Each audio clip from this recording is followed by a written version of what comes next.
Hello everyone, and welcome back to another tutorial. Today we're going to see how to chat with Amazon customer service. The fastest way to solve most problems is by visiting the Amazon customer service page. On this page, you can track orders that haven't arrived, start a return or refund, reload a gift card, manage account details, or troubleshoot Amazon devices like Alexa or Kindle.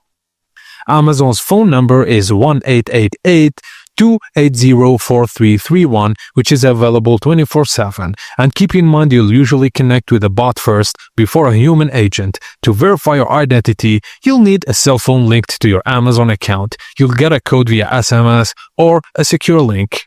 For many people, chatting online is quicker than calling. Just go to the help page and select help with something else under your recent orders. Then choose something else again at the end of the list, and when automated bot appears, type talk to a representative. Now you'll get two options: chat with an associate now or request a phone call. With these options, you can choose the fastest method for your situation, whether it's a quick refund request via the help page or a chat with a live agent.